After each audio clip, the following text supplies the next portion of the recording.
One day, Thomas was at the quayside of a small village.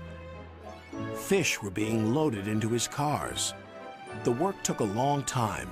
The fishermen were using old equipment, and Thomas was worried. "I'm going to be late for Henry at the docks. He won't like this. Please hurry up." Thomas was rudely interrupted.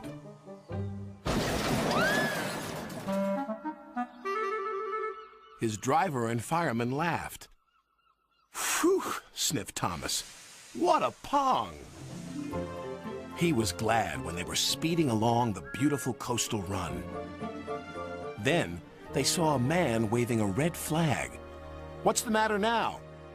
"High tides are damaging the track," reported the man. "I've marked the spot." "We'll go and inspect," said the driver.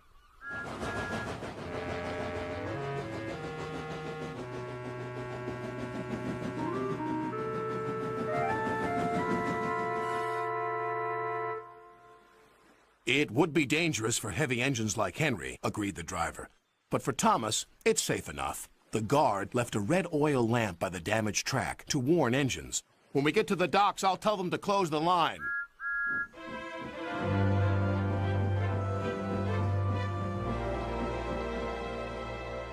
Henry was waiting for Thomas's cars.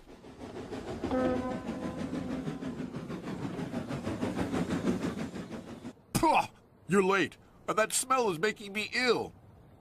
"It's the fish," replied Thomas, "and there's danger on the rails. That's why we're late." Ha!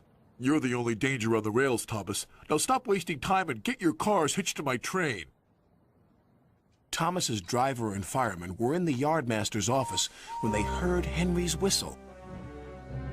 He was steaming out of the station with his long, heavy train called the Flying Kipper.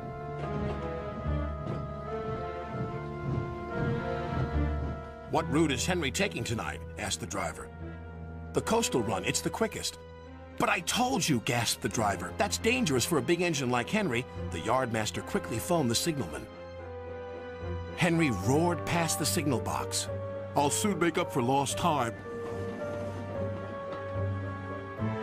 The signalman couldn't hear the warning. By the time he did, Henry was far away in a cloud of steam. But when Henry reached the coastal track, his hopes for a fast run were dashed.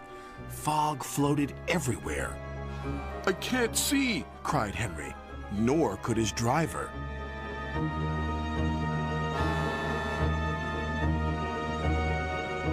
And when he could, it was too late.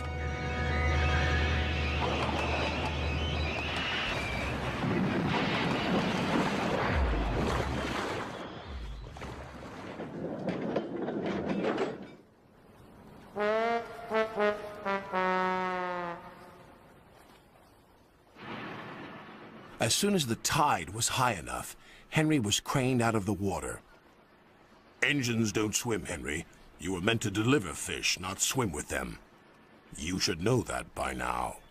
Yes, sir. I'm sorry, sir. When Henry arrived at the docks, Cranky the Crane looked down on him. My, Henry, I expect you'll have some fishy tales to tell.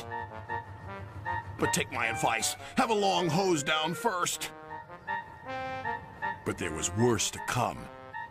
Look, they've caught all this fish and a green whale, too. It's not a whale, it's a monster. Henry was most upset.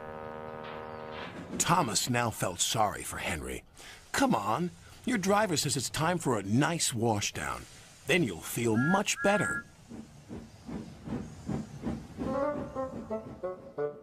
And Henry did. I'm sorry I was rude to you, Thomas. That's all right. But can you smell something? What? Fresh air. Oh, yes, replied Henry happily.